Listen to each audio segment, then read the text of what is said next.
What the Surya's heck? host. Okay, we are recording. Yay! Hey guys, this is my Welcome back. welcome back to the Lame Ass podcast. Communication with I was actually listening to all the stuff we recorded last year, just 2 days ago. Yeah, really. Yeah. You would be the 21st person to do that. So 90. I think 88? contributed around six What? views. Six Oh views, my god. and each video had like 98 views.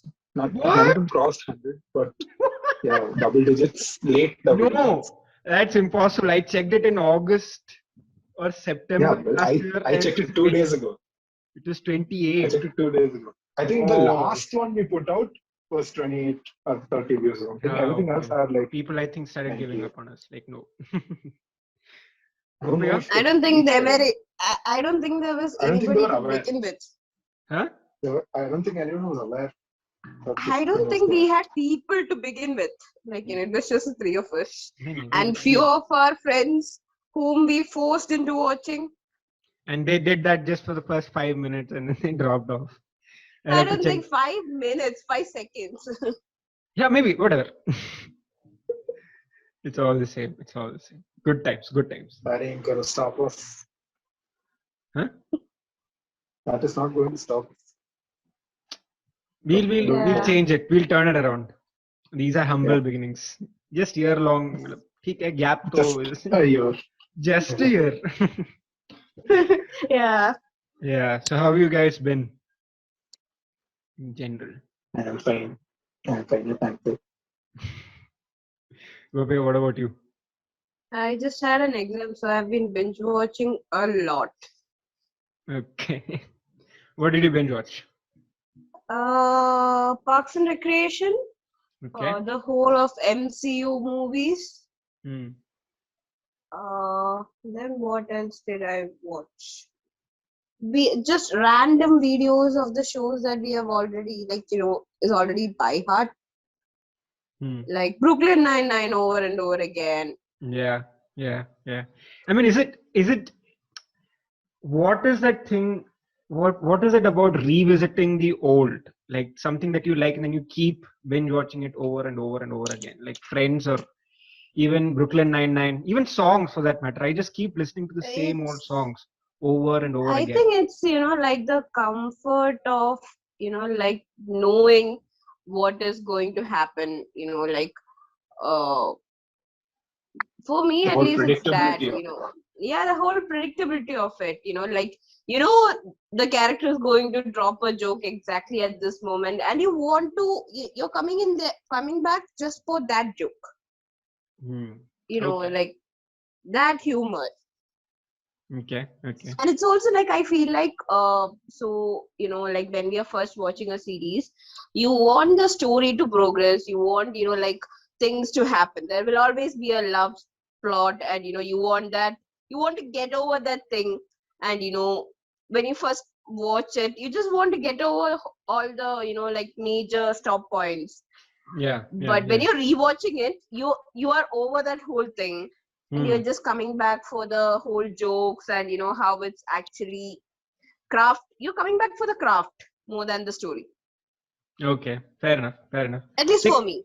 like I understand that, but like the one thing that I realized is that for any show, for you to get hooked to a show, the easiest way is to add for anyone like the easiest way is to add a love story into it or some kind of romantic tension into the story, right? Like same thing happened with Office. Like the I beg whole to differ because no, I'll tell you. all the shows that have like a will they won't they. It's just, Hmm. uh, It the is Office again, like you said, the Jim and Pam thing was probably the most annoying thing about the entire show. exactly, but I agree. it kept you I hooked agree. Correct me till if I'm season wrong. 3.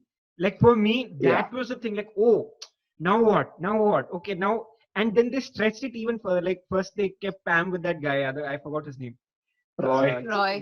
Roy, right? And then when she broke up, Jim got in a relationship with someone else, and then Karen Filippelli. that had to break up, and then they had to start dating. So the whole thing took this whole arc, and it took so much time. So I was hooked. Okay, next episode.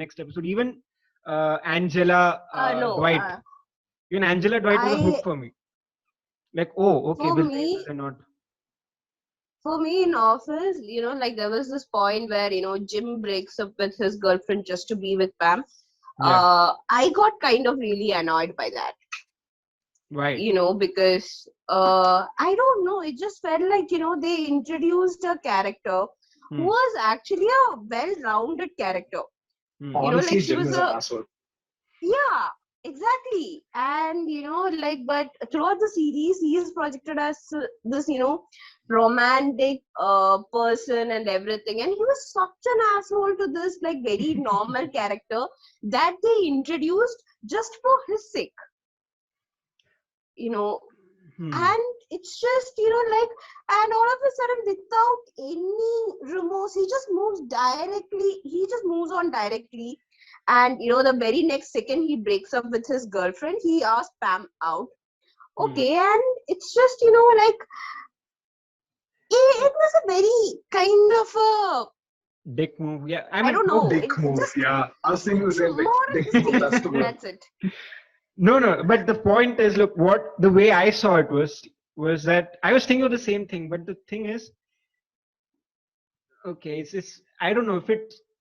He could have thought that, oh, I should not waste this woman's time, because he is clearly not interested in her in that way, and he's just with her because Pam's not there, she's busy or whatever, and he's constantly questioning himself. Does he want her? Does he not want her? Does she go No, back? I don't think. Like, It that whole wasn't even episode. Pam's not that. No, it was not even that Pam was not there because Pam had broken up. It was Hmm. just a rebound thing. It Yeah, was clearly just a rebound thing, yeah, and exactly. also in a kind of a way, like to, I don't know, in a very negative way actually, because Pam was there. Pam was single throughout that season. Season, yeah, I agree. I agree to that. My point is not that. It's just But honestly, see, listen, honestly, Jim and Pam shouldn't even feature in like the top 10 highlights of The Office. no, it should not. Because, I'm come on, not. like No. from My like the point is, cold I was opens to trying like to. all the. No. I understand. I Okay. understand. Okay, If you're that Jim. probably pointing out the flaws of the series, then yes, by all No. means, Jim Jim and Pam Pam are like relationship number was one. the hook. My point was that, like what Gopi was saying about adding a relationship to hook the audience. Even if you've seen Hmm. House MD, I was watching House now. So Yeah. 2 seasons, okay. And for the first season finale, they introduced a love interest, like a tension, a romantic tension. That's it. It was not even a relationship. It's just a romantic tension. And How that far into it are you? huh? I'm How just in far into House are you? second season, last episode, season finale. Okay, then whatever I'm going to tell is going to be spoilers. So I'm not going to say it. Yeah, okay, don't. See, the I mean, whole I know point. majority of it. I know I've seen House before in Star Wars and all, but then everything was scattered here and there, so I don't There's really. an entire season Hmm. that, like in the finale, you're like, what? So here's the deal actually, like Hmm. when it comes to this part, like even the shows that kind of stand out kind of falls into this format where they kind of will always have a romantic story, like subplot going on. And uh, like beginning and all, it was fine, it was a thing that you get hooked to and everything. But now as you watch more and more series, you kind of come to realize this format, and it just gets annoying. Right. It's Like the whole like your foundation of brain. Friends is relationships. The entire foundation of it is that. At least okay, fine. And it's okay when we were watching Friends, Yeah. then, because like it was about very trivial stuff also. Friends, like Friends were just about like some people in their late 20s, 30s, just hanging out. Yeah. That's the whole point of Friends. Yeah, But that's when you come to like a show like Office, that is more about very mundane things, shot in a documentary style, and something that's actually out of the box. For a show like that to fall into this like predictable arc was kind of it's just irritating at times. And I felt the same about Brooklyn Nine-Nine also. Hmm. Not much when I started watching it, because that was like way before I actually watched Office and everything else. Yeah. So, but again, then you start, kind of seeing this pattern. And, like in Parks and Recreation also, they did the same thing. No, Hmm. but that wasn't like will they, won't they? Because Hmm, it was hmm, pretty hmm. straightforward. Leslie Knope like realized, okay, this guy is good. And what I really liked about that entire show was the way they, developed the romance between Andy and April. Because Yeah. nobody really saw that coming. And then, they're polar opposites also. Like April's like this goth lady, and Andy's like downright childish. And then, for polar opposites to like match, and then for it to have like the beautiful ending that it did Yeah, that's exactly the same thing was they did probably with, like, one way of doing it well. but, like if you take Brooklyn Nine-Nine, it's the same thing. Amy and Jake. Hmm, hmm, hmm. Yeah. It's the No. trope that's done to death. No. I'll tell you what. Maybe one of the reasons why they add a romantic element to a character, I mean, to a set of characters, is so that you can show some growth in them. Like that's the easiest way to show change in a character. Like Dwight Maybe. sort of humanizes after Angela leaves him. He really, like that whole.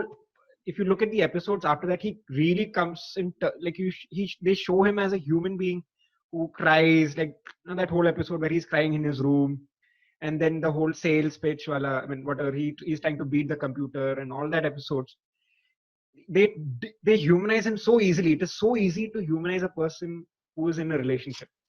So if you're showing Maybe it's about the arc also. Another point might be, But like, see, one thing to look relatability. at. no, look, classic case, for example, a classic case is Big Bang Theory, right? So the like friends no, I'll tell you what. No, like Friends, they were trying to focus on two main characters, and they were like, okay, the whole show will be about these two characters trying to get together, right? So Leonard and Penny, somehow they're going to get together, but then they realize that they're running out of things, and I guess the actors also, they broke up in real life, so then it became even more difficult to keep them together as a couple. So then they broke them up, and then they were forced to focus on other characters. And again, a character like Sheldon, if you think about him, he's so antisocial. And towards the end of the show, he's made more friendly and more accepting and more, a more complete human being because he's with Amy, right? So a romantic angle helps you do that very easily. You don't have to really invest in any other thing. Like the another example is Michael Scott, right? Michael Scott does not have a romantic angle for 7 seasons. So it took 7 seasons for them to show some kind of growth in Michael. And then the last two, like whatever, the last segment of what was her name? Uh, his love Amy. interest. Holly or Amy. No, his Holly. love it. Huh? Holly. Holly, yeah. Holly. When Holly comes in, Amy, right. right? When Holly comes in, he then, like again, for that flip, so that he realizes, Michael Scott realizes that Office is not my family. I need to have a life of my own. That conclusion happens because of Holly. If Holly was not there, he would have never left that job and left that show. I mean, whatever. I kind of get she your would have left point. anyway. Hmm. Yeah, so They I had kind to of write get his your exit, like to have some closure. Yeah. So they introduce the entire character. See, but the common factor between all of these shows that we discussed so far is that they were all made for network television. Like most of the shows are for NBC, and they are bound to run over like 67 seasons because they have to entice their demographic audience for that particular prime time slot that they're given. So the easiest way to do that is to introduce a romantic angle. Yeah. And that's the part that's common with all these shows. You bring like the two main characters and you make them fall for each other, but you don't, immediately bring it to a close in the first season. You have to yeah. draw it out for however long it's supposed to run, and then at the end they get together. And that's something we knew from the very beginning. But it almost is as if we sat through the entirety of the show just to see these people get together. Yeah, and that is the biggest flaw with Friends. They were dragging it so badly that Rachel and Ross turned out to become the biggest assholes in the world. They dumped people left, right, and center just because somehow they had to be together at the end. And it doesn't make sense. Like I was thinking about it. Why did she leave Joey? And what Why the fuck? was she even paired with Joey? Paired with in the Joey, first place? exactly. That was That completely was probably the darkest season of Friends. That is so stupid. Like And they ran out of all permutations. So they're like, oh wait, these people are left. yeah. And I mean, okay. They didn't. The good part was they didn't go with Joey and Phoebe, which was okay. Oh yeah, thank God Yeah, for that. that they saved. Yeah, I was scared about that for a very long while. Yeah.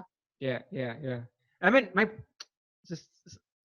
thing is, it's like I don't even know. It was so toxic. If you think about it, like at the beginning of the season, she was with Joey. At the end of the season, now she's with Ross, and it kind of is like don't play around and no playing around anymore. As though she's finally settling down with Ross. Like okay, done, fine. We are supposed to be together. We'll be together. That's the conclusion. So like it is okay for such an emotional show, for a show that had so much connections. That ending was like very bad. Like okay. Same with How I Met Your Mother. Oh, How I Met Your Mother. Oh, How I Met Your Mother. It sucks, boss. Like, yeah, that is a whole new level of, cliches. Ruining whole an new ending. level of letdown. Yeah, whole new level of letdown. That whole But apparently they had decided like in the first season itself that this is how it's gonna end. So yeah, then they should. What is that was the point? If that was the case, they should have introduced the girl at least in 5th season so that we have some connection to that woman. She died, and we're like, oh, okay, she died. That is the biggest disappointment. The mom of all people. I don't know. Your name is in the show. And I still remember there was a Facebook post when the finale came out in 2014 or 13 or something. When it came out, there was a Facebook post like, this is Kuch Kuch Hota Hai. And I was like, yeah, Kuch Kuch Hota Hai. This is Kuch Kuch Hota Hai, yeah. True. But even in Kuch Kuch Hota Hai, we felt bad for Rani Mukherjee dying. For whatever reason. We felt bad. It was an emotional moment. Okay, she died. Okay, poor Shah Rukh Khan. Thinking about it, yeah, it makes sense. It's just Kuch Kuch Hota Hai with events kind of, like jumbled up. Yeah, and they just same thing. 8 years of Kuch Kuch Hota Hai. 8 years. Yeah. Again, they for no reason they made Robin a villain in most of the cases. Like he doesn't love him. But no, what is the reason? No, there is no apparent reason. There is no cause for it. Is it like I don't love you? That's it.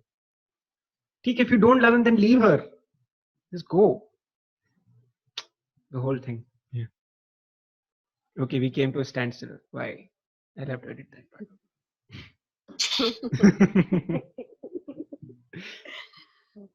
Yeah. Yeah. So, what about you, Ashwin? What have you been watching? So, I've also been rewatching shows, but also like watching new ones. And the show I'm rewatching for like the 3rd time.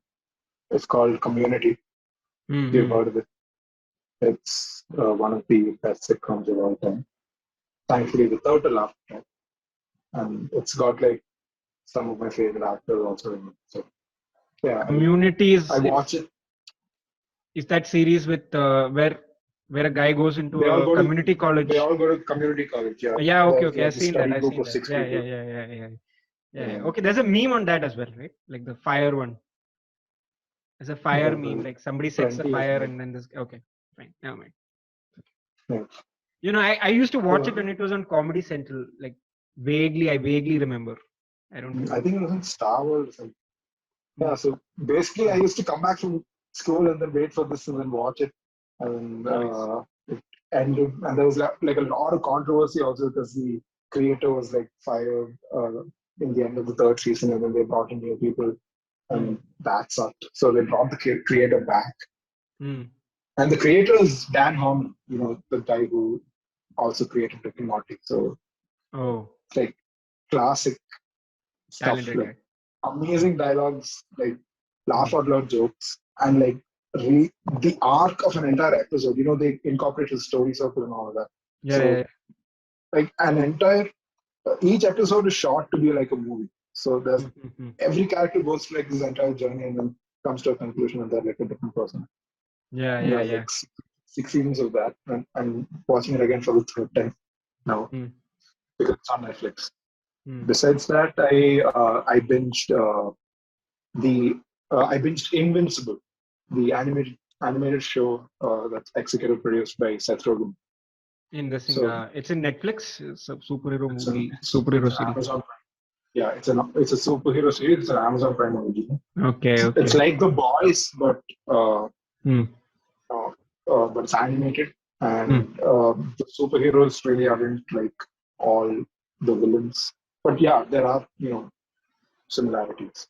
I haven't seen Boys either. I haven't actually seen any of the regular ones, like the ones that people recommend and they want you to watch it. Because I watched Money Heist last year because it was so. I was like, oh, okay, let's watch. I still haven't seen it. I very patiently sat through 2 seasons and watched the third one, and I was just like bored. I'm like, oh, okay, this is not good. Like I don't know. I'm very conflicted about Money Heist. So after that, I've stopped watching anything that comes in that top 10. Netflix top 10, I've stopped watching. I'm like, okay, fine. I'll watch something Netflix else. actually has a bunch of good shows. Like there's this thing called The Umbrella Academy. I don't know if I've told you about this. The Umbrella Academy is pretty good. Yeah. Then there are so many shows like that. Criminal. And all of the Criminal, I haven't heard it. Yeah, so it's basically like 4 episodes per season or something. There's just basically 2 seasons, and it's a UK British. Oh, that interrogation thing. Interrogation thing, and it's okay. Like I think they have placed for all the constraints they please, and it's just in the interrogation room, and like you are just given the perspective of the whole thing of each case based on the events that happen in that particular room. And so I like that narrative kind of a thing, and yeah, I found that to be a very intriguing show. There's Criminal UK, Criminal Spain, Criminal Germany, Criminal France. Which one are you talking about? UK. The UK one, British one. Okay, I haven't seen that either. Have you guys seen Don't Fuck with the Cat? Don't Fuck with Cats. No. Don't Fuck with Cats. I think that's a messed up show, documentary. It's a mini series of sorts. It's really good. In the crime. Check out Love, Sex and Robots. That's also there on Netflix. That is anime, no? That is like animated. Animated, but it's so close. It's like hyper realistic. Some of the episodes. Okay. Like the animation, each episode is animated by a different animation studio. Yeah, I understand. It's an anthology series. And you don't have to watch them in order. You can watch them in any order. In fact, people get it in different orders. Oh, okay. Like each account gets a different order or something. Ooh. But yeah, every episode just keeps getting better and better. Okay. In terms of hyper realism and how much they can achieve with just animation. Like the same thing. Some of the there was a period in my life where I was completely obsessed with Batman. Like I would watch anything that is Batman. Like that whole period where Dark Knight and Dark Knight Rises, that whole series. Between that period, I would binge watch anything. Like I would watch anything. So there is a series. I forget the name. I'll put it in the description.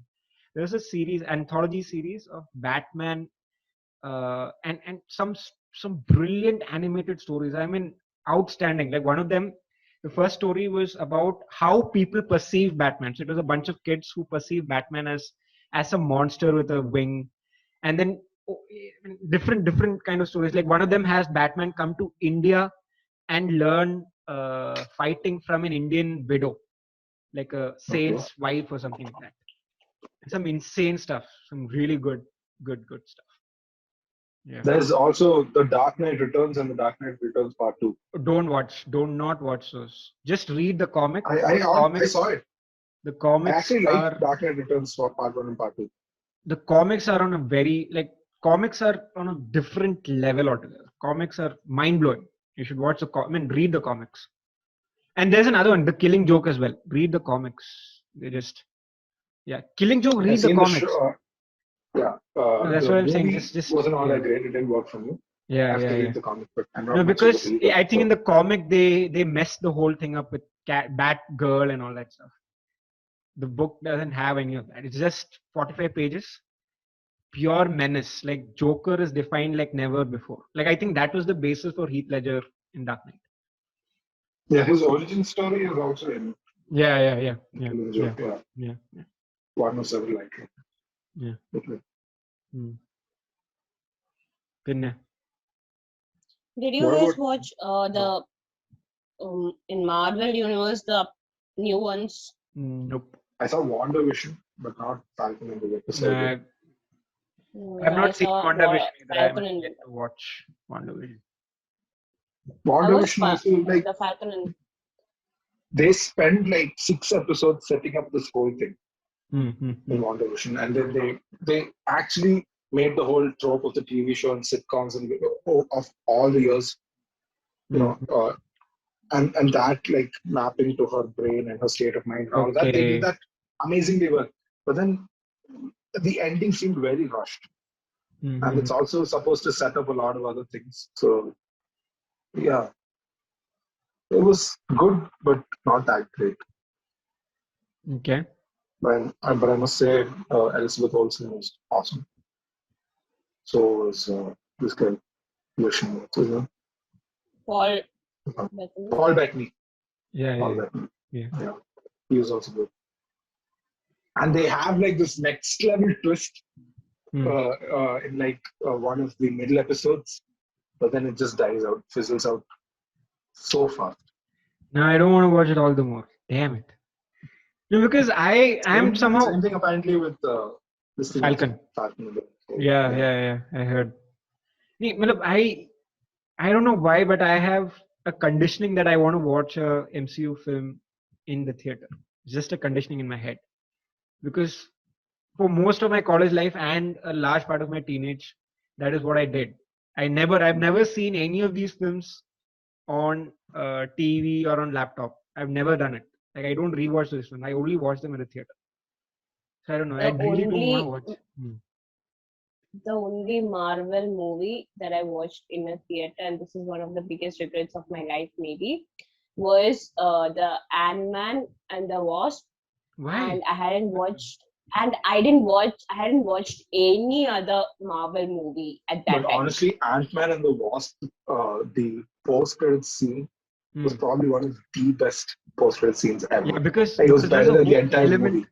Yeah. They set up the fucking last film with that, and it's almost as if people came just for the post-credit. Because the movie was not like and imagine being in the theater, not understanding, and that too I watched that movie alone. So I didn't have like somebody I could, kind of turn to and ask for context. Wait, so that was the first of the MCU movies that you saw? That My God. Okay. My God. Okay. Maybe I had that too Ant-Man and the Wasp. It was not even Ant-Man. Yeah, it was not even Ant-Man. Ant-Man and the Wasp. So there was this time, I hadn't watched any of the superheroes. So I had watched only the Batman series. Yeah. And I guess I had watched Iron Man also. But it wasn't just like, I didn't feel like I wanted to invest so much time in it. Yeah. And I was never up to date with all the movies that came out. And it wasn't like, I guess it wasn't, all the movies weren't as readily available as they are right now. Yeah. But you saw the 15th movie in like a full-fledged franchise as the first film. Yes. So, it's sort of like on you that you wasted your money. It's not like, I went saying like, I will watch Ant-Man and the Wasp and, I went to the theater. That's not even what happened. I went to watch some other movie. And the theater was, like fucking far away. So I had made the whole trip to that place. And I didn't get the tickets. Oh. And then I wanted to watch some movie. And I was like, what is might as well watch like Ant-Man. Yeah, might as well just, watch this. I went for the popcorn. That's it. Fair enough. Fair I enough. know it might sound like a blasphemy now, but yeah, No. That's fine. I mean, a lot of people get introduced to it like that. And the best part about the whole MCU universe is I never realized that there was a universe. Like they just kept coming every year, and we're like, yeah, okay, next one, yeah, okay. And then somebody told me like there are these many films, and now it is coming to a grand conclusion. I was like, oh, right, oh damn, okay, so this was happening from then. Yeah, yeah.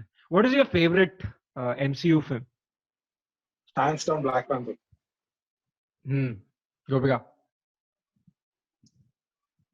I don't know. I'm waiting for Black Widow, so Oh, that's Black okay. Widow is honestly, it is going to suck.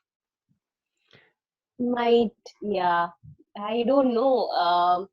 And they've been holding it Endgame for was way really good. too long. Yeah. No, I mean my favorite one was Black Panther, but I really enjoyed Civil War 2. It was just very, I don't know. Yeah, Civil War was also Civil War kind of was on a very very, nuanced. yeah, exactly. It was very subtle. It was layered. Yeah. And I guess I will tell you why maybe Civil War might be a very distinguishing movie in that whole thing was Yeah. it kind of questioned the consequences of superhero actions. Yeah. Correct. Like until then we have just had this like there is a conflict and a resolution, but in Civil War there was the aftermath of that resolution. Right. Like Age of Ultron, they saved the world, and it's shown like they succeeded in that mission. But Age it's of in Ultron was Civil War. pathetic. Yeah. Yeah. The whole troop. I mean, I could not buy into the whole thing going up and then coming down. That just it didn't make sense. I don't know. It was so weird. Yeah. And then in Civil War they are talking about like normal people, and like normal people's perception about superheroes. And if you see like the all the movies that has come all the content that has come after Endgame, it goes on that line, like how the world is kind of seeing superheroes rather than how Civil War it is. But I kind of really like Ragnarok also. I don't get the hype behind Ragnarok. I just don't get it. They tried too hard to be funny, but in hindsight, the fact that it was a Taika Waititi movie makes me want to like it. Yeah. But I don't know, as much as I like, yeah, okay. I mean, as I tried.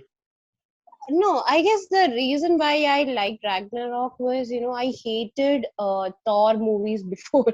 Like I hated the first Thor movie and the character of, Thor as well. So much. Yeah, and Thor, they did too much. Works in isolation. Like he has to be part of the crew, yeah. No, because there has to be some comparison, like some metric to compare how good Thor is with respect to the others, right? Like the whole thing, like they made a comical scene out of his hammer because there were other people around who were mortals. So then it makes sense. But with Thor, the first 3 films, it just didn't make sense because either they were too mortal, like they were too simple people. So obviously you cannot compare them with Thor, or otherwise they were gods and God knows what. So I don't know. I really didn't understand the hype behind Ragnarok at all. Like it just didn't. And for me, the one movie that really worked, the 2 movies that really worked was Captain America and Black Panther. Black Panther was really cool because the whole his powers were very well defined, and they were very. I liked the way they visualized the whole thing. It was very smartly done. For once, the antagonist is, legit.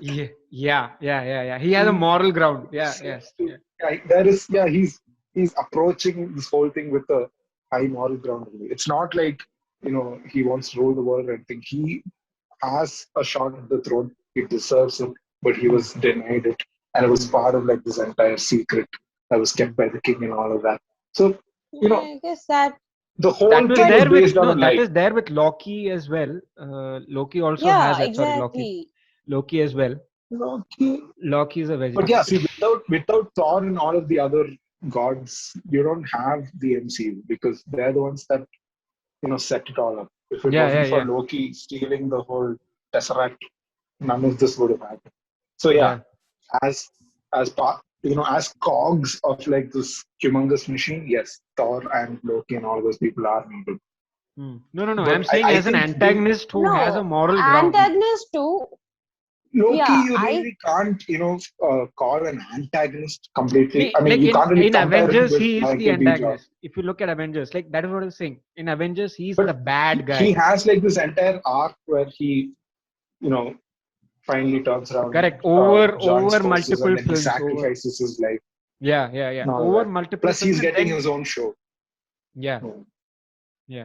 But over when you compare that to films. Yeah, I understood.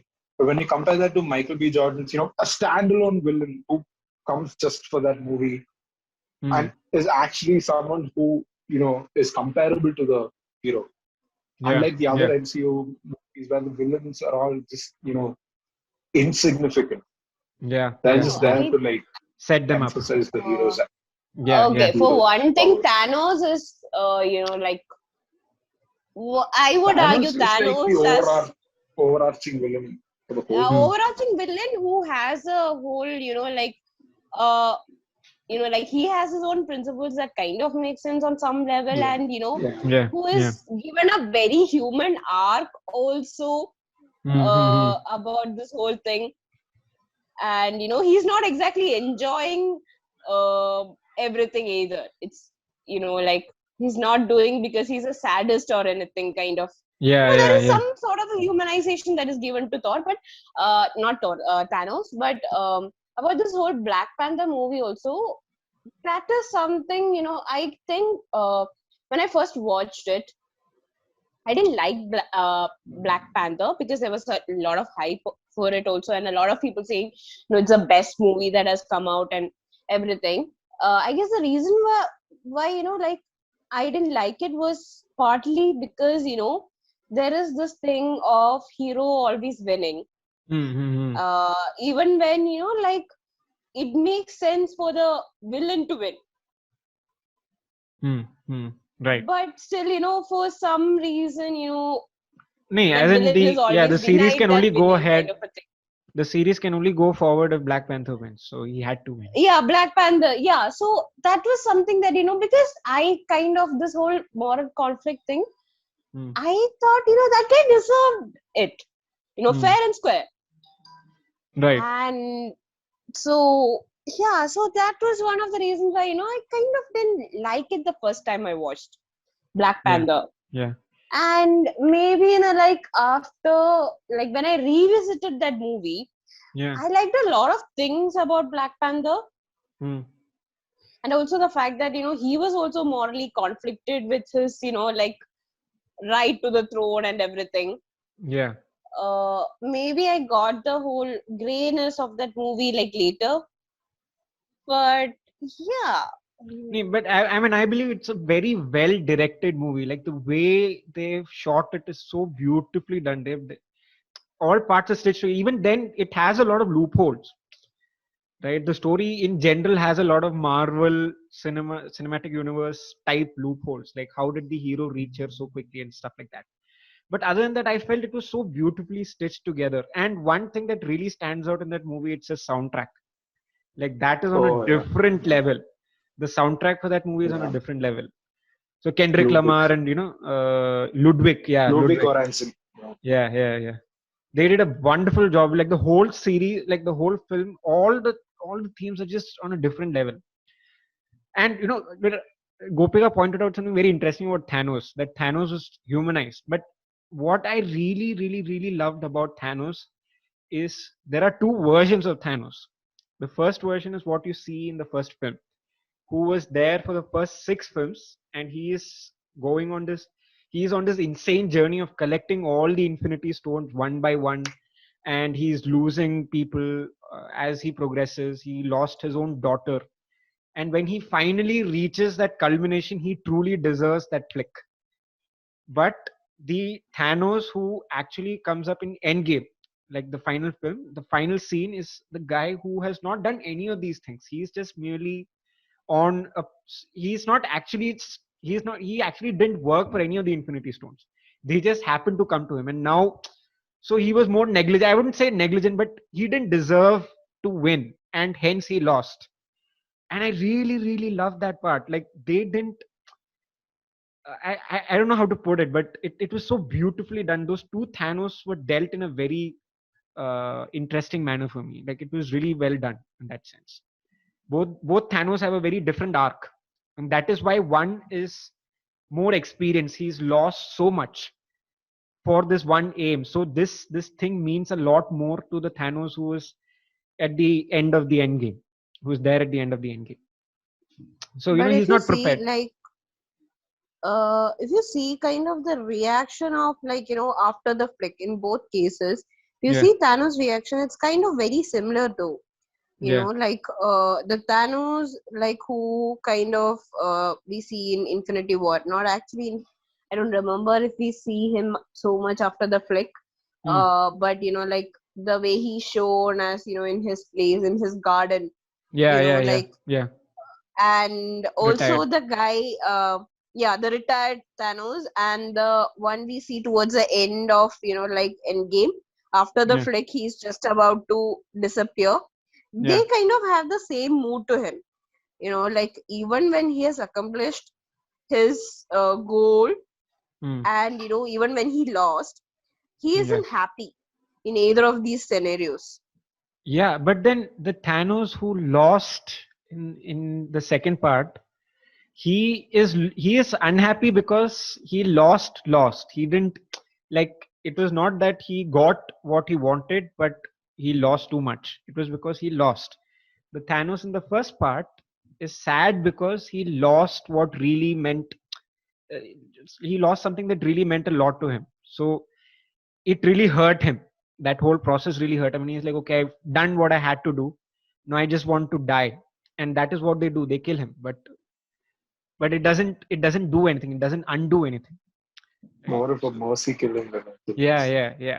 yeah. So the Thanos in the second part has nothing to lose. He's like, yeah, okay, everything is fine. Gamora is, I think she was there. I don't know. I think she was Yeah, she there. was there. Yeah, she's And there. And Star then Lord is like, everybody's, Star it's Lord just a war. approaches her, but then she beats For him. that's what I'm saying. For Thanos at that point in that movie, it's just a war. It's nothing else. Yeah. In the Yeah. first part, it is everything. It is his life's main purpose. Right? It's like somebody like he had an idea. The second Thanos is merely has this idea. The first Thanos has Second lived and Thanos executed. basically bypassed all of the Yeah, hard work all of that the the first struggles Thanos that Yeah. did. makes him Thanos. Exactly. So that I really loved that part. Like that was so beautifully stitched into the story. That I found that really interesting. Like they could have just done the whole undoing thing. They rather added the time loop and they ensured that there were two different timelines in which Thanos exists. And there are two different kinds of Thanos. So I don't know how the logic of it doesn't really mesh together, but it was on a metaphorical level, it was really well done. But I guess, like, Marvel is also releasing another series called What Ifs, right? Are they? Which is an animated series, Hmm, hmm, hmm. which would basically be like what if, and a lot of scenarios. Like, what if Captain America was actually a woman? Oh, And from there onwards, like, I just saw the trailer. I Yeah, didn't see and this. yeah, so I guess, like, I like the whole. I actually look forward to the whole way, they are weaving this whole this post end game, like, Scenario. scenario. Yeah, Yeah. it's not perfect actually. Like, like WandaVision, even Falcon and Winter Soldier also. It's not exactly perfect, but I like the fact that they're addressing it. They are addressing all the flaws in, like, the best case scenario. Do you So think a yeah, lot of series do that? Like even in Office, they found a way to wrap things up with the documentary part. Like they yeah, showed a conclusion to the documentary part. So they were like, okay, how do you listen to somebody who's really far off? You use parabolic microphones. Like they were trying to justify everything. So what do you think Yeah. about that? Like, do you think that makes sense, or like for me, I I find that to I be a I shortcut. Like, no, in the sense that does it make sense? The question here, what I'm trying to say is, it's like they start off with something and then they realize that, oh, I have to now connect this to that and that to this. Like, for example, again, Friends, Phoebe's mother, right? Who is Phoebe's mother? They address that in season 3 or something. Like, there is a lady who lied and her name is also Phoebe, but then that mother never comes back. I mean, so I don't know what happened there. So these kind of things, these are loose ends that they just leave, and then somehow in the end they're trying to haphazardly tie ends together. So what is your thought on that? Like, do certain series have that they plan everything from day one and then they stick to that, and they ensure that that is how the series ends? Like, there is no inconsistency in that sense. personally I feel, like a perfect plot does not exist. Hmm. That's my perfect that's not my perfect take. It's just my personal take on things. Hmm. A perfect plot with no loopholes does not exist. Right. And it's just, like a choice, I think, for any creator, is to how self-aware you want your whole thing to be, show or movie to be. Hmm. Hmm. And some people just don't address it, Okay. and some people, some shows kind of do. Yeah. Okay. Yeah. Like how much they address it, there might be limitations to that. Yeah. Okay, like you said about Office, I like the fact that they came back to this whole documentary thing. They kind of showed, like the response of the whole Office to their trailer. And then, after this whole release, they had this like panel discussion sort of a thing, like 2 years after this. And I like the way they brought in that together. But is it perfect? I will tell you, the most annoying part for me was, randomly in the panel discussion, like, Yeah, she the finds her. Erin, yeah, Yeah, Erin's yeah, birth yeah, yeah, parents yeah, just yeah. happened to I be was there. about And, to say that. I was about to say that. it Yeah, was yeah. it was just so annoying. And they And could out have of just place.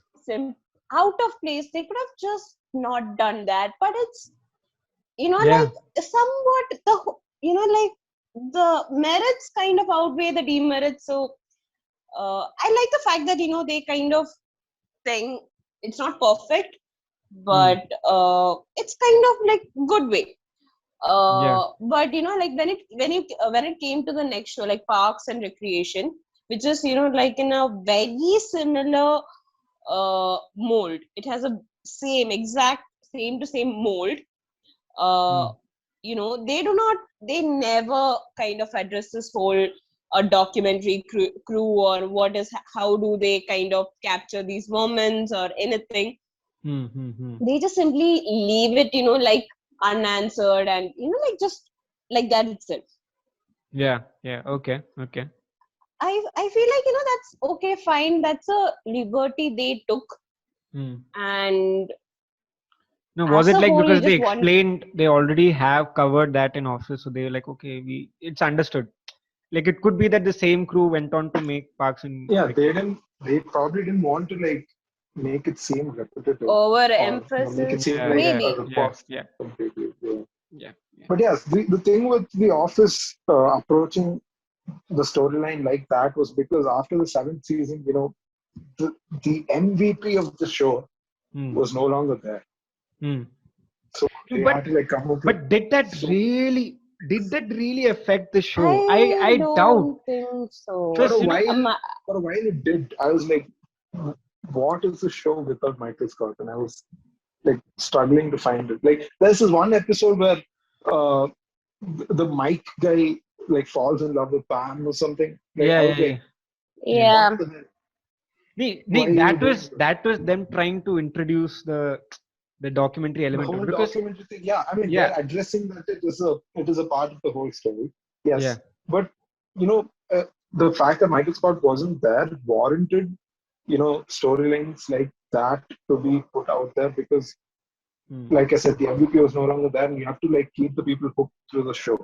But for people like us who binged it, like it would seem, I don't know, normal because we're watching one after the other. But at the time when it first came out, maybe it was like almost a whole standstill that happened. That's Yeah, true. could That's true be. because That's I think that could be a very strong reason because they were there with Michael Scott for 7 years and then he's gone, and pretty much he is the main guy of the show. So then it loses its maybe. it brings a very Ashwin, that point is actually very Valid. interesting because we are like we have been binge watching all this show, and the emotion and the connection you kind of have to something that is built over years, and that is built over like a couple of weeks of binge watching. It's different.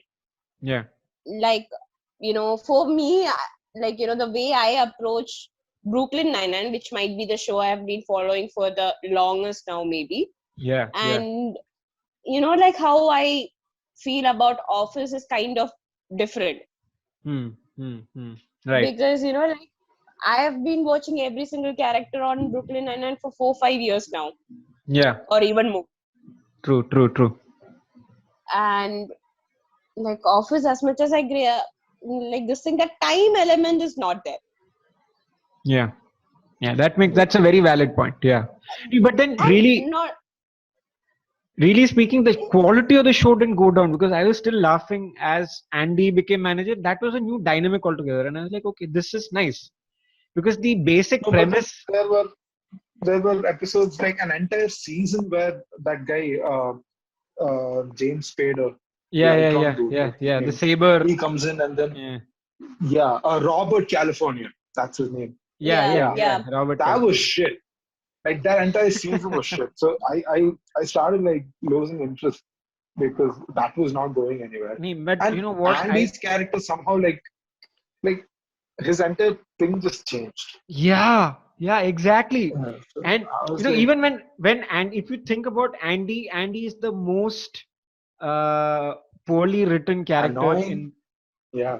He's the most poorly written because that again was because other things that you have to consider was Hangover. The Hangover series was like very prominent at the time, so they had to like make space for his schedule and all of that. So it could be behind the scenes. So I didn't know that's the thing, when we watch the series or like any show, as and when it is aired or as and when it is happening, we kind of know the circumstances of like everything that affects that show.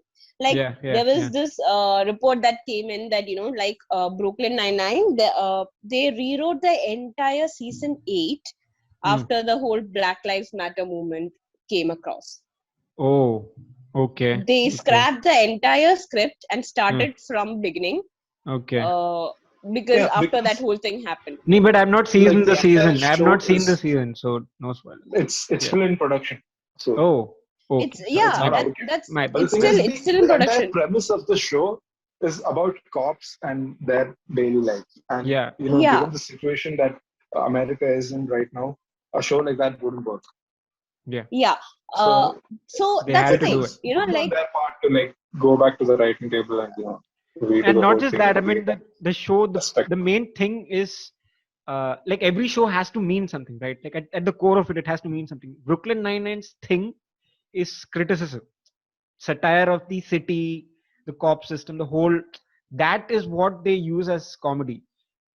So I mean, what I really like about Brooklyn Nine-Nine and all of these shows is the central core of any comedy or anything that is thrilling is instability. You have to add some sort of instability. You need to shake the characters out of their normal and then you have to see how they get back. So that makes a comical situation.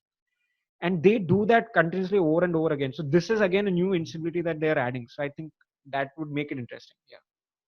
Like again, the whole commissioner, like he is supposed to be commissioner, but he's not commissioner. Then once dies, then he becomes a commissioner. So they are doing that. They keep throwing him off and then they bring him back. They throw him off, they bring him back. Yeah, the beginning of the 7th season, he was demoted, right? Correct. Yeah. What a detective? What was? Sergeant, I don't know. It's Pilot, just walking officer, pilot officer, traffic. He's an officer. Yeah.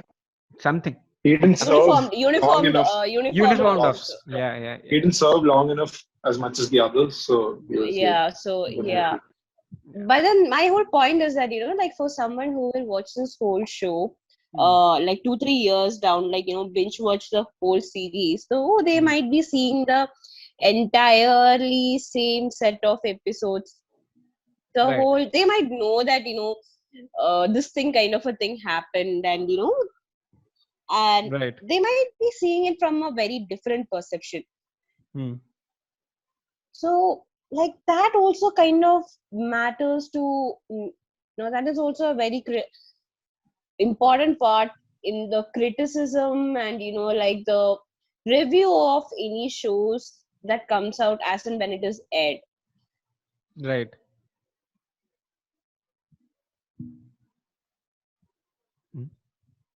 That was an end of statement actually. That's Full it. stop. Full stop. No exclamation marks. No rhetoric. Yeah. Yeah. No, I mean, okay. So I was about to ask you something about a scene. Yeah, right. About Brooklyn Nine-Nine. One common thread for all the shows, almost all the shows, is that there will be one episode which will be dedicated to something, like some kind of event or something. Like Friends has Thanksgiving. running Brooklyn has, gags. yeah, like a continuous for I don't know, not continuity, but more like, oh, okay. So now where are we? Now where are we? Now where? Like it gives you that reality check of this is where these characters are at this moment. This is what they want at this moment. Right? Every Thanksgiving episode is revealing something new about one of the characters. Right. So what is your thought on that? Like the heist also. Yeah, the heist also. Yeah. The thought. I don't know. It's I was just trying the- to like, okay, let's discuss about that. Not the thought.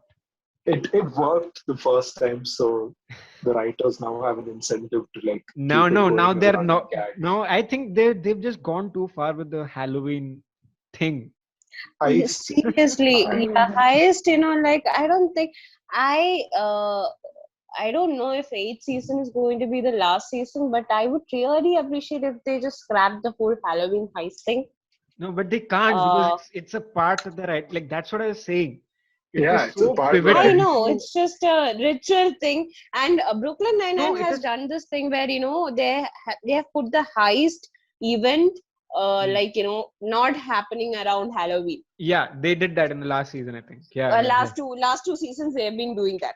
Yeah. They're trying to do some, but they've written themselves. Like the thing about Friends, and I think it was there in How I Met Your Mother, but though I don't remember how they did it. But the thing about Friends was Thanksgiving is a thing that is very normal and it is a part of the general public's ritual as well. So you're not ever going to write yourself into a corner, right? Because you can do multiple things. Like you can bring new people in. Like that is what they did. They either brought new people into the show for that episode, or they would add something new or different at that point, or bring a recurring character. Yeah. They got Brad Pitt for him. They bought ranting about Jennifer Aniston. Yeah. No, I mean that is what, and each episode would reveal something. Like one episode would be about Rachel opening up about her feelings to Ross. One episode would be about Monica and Chandler. Like something would happen and gives you a reality, not a reality check, but like a metric about, okay, this is where these characters are. And typically it would be the 10th episode of that season. So you're not in the hangover of the previous season, or you're in the season as well. And then now they're going to be like, okay, now what do we do with these characters? Now this is what you're going to see. So it's like a precursor to that. And same thing they're doing with Halloween here as well, the heist thing. But now they've written themselves into a corner because every Halloween somebody has to win. And now they've done everybody. Rosa has won. Yeah, no, I think Boyle is left and he's going to be the next one. Yeah, probably. Like, I don't know. We don't know. But then it's again the whole thing like, okay, where do you go with this? So I think somewhere that they wrote themselves into a corner. And every time I watch it, I'm like, oh, now what? Somebody, the most unexpected person turn out to be the winner. That that has become the trope. Yeah. What other series did you watch? Like anything dark, crime related? suspense thriller? Any good? How is Ozark? Ozark. Oh, Ozark is awesome. It's Hmm. like my new Breaking Bad. I finished it last year. I'm waiting for like the fifth season, the final one. Okay. Has anybody watched Lucifer here? Nope.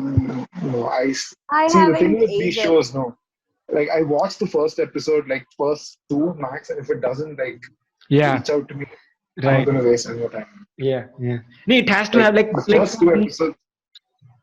By the first, at the end of the second episode, I should be hooked. Yeah. Yeah. So, exactly. Yeah, what is a deal breaker for you guys? How many episodes? Like, because Office for me and Parks and Recreation also took me the second season to get me hooked. Office first season was a little mad, Come and it on. only had like 6 episodes. But You know, the whole Michael Scott character, the characterization, all of that wasn't working because they tried to make it too much like the Ricky British Gervais. version. Right. Yeah, and that wasn't working also. No, Plus, that the is British because version is just one episode. one season. Sorry. One season, sorry. Yeah. Yeah. No.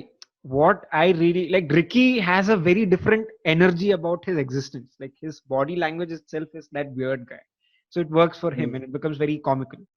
But what I don't know. Even same thing. Gopika only told me that first season, it's okay, just adjust with it, make do, and then second season onwards it will be fun. And at the end of the first season, I was like, it was good, it was fun, I really enjoyed watching it. And there were points, like for me, I am a laugh out loud guy. I watch something, if it's funny, I laugh out loud, and people get really annoyed by that. But then again, people get really annoyed by that, but then I can't do anything. So I really had those moments in season one as well. It was just, I don't know why people, like, I get the logic of it. What that guy was trying to say, that if you guys have seen that video, like what's wrong with Office, there was this one whole video which talked about Office extensively, very detailed, man. Right. So in that they say that okay, Michael Scott does not have an arc in every episode, and he's just plain awkward, and he doesn't do anything. Like there is no redemption for him at the end of it, or there is no realization for him, there is no growth in that character. I get that, but then as a show which is supposed to be a comical show, it was a lot of fun. It was completely different from what was there at the time. Also, at least when I started watching. Maybe. So, it was a welcome change. Yeah, like even if we go by that logic, like what is that series name? I forgot. Fleabag. Then nobody should like Fleabag because there is nothing redeeming about that character ever. Like I watched the Fleabag. I watched the first season as and when it aired, actually, before the whole Emmy. Introduced me to it. Yeah. Emmy was mostly the second season, right? Yeah, second season won Emmy, and then overnight, everybody was talking about Fleabag, and the whole thing happened. I watched the first season as and when it aired, and I was depressed at the end of that whole first season. I went into depression watching that whole season. Really? Actually, it affected you that much? Yes, it did. And like the whole thing, it was so dark for me to handle. That's it. Yeah. And it's only, and for me, when the second season came, I liked it even more because I've seen, like that first season, and I know that, there isn't anything good that happens to that character throughout first season per se, except for the like end part of the first season. There is nothing, absolutely nothing that, happens to her that is good. Okay. And in the second season, like in the beginning itself, she's at a way better off place than she was in comparison to the first season. Right. And the whole dynamics of her, like relationship with her sister, and then she has a love interest. Like, for me, that love interest wasn't as important as the, like changed, like that difference in the way they approached about, like her relationship with her sister. For me, that was the most, that was the best part for me in the second season, like they kind of smoothen that out. And, like, so for me, like, I felt so much better after feeling the second season because the first season was so bad. And like even when I revisited that whole first season, it still felt really bad for me. I mean, like, it wasn't that, the content was bad, or, like they made it bad, but it was just really depressing. Yeah.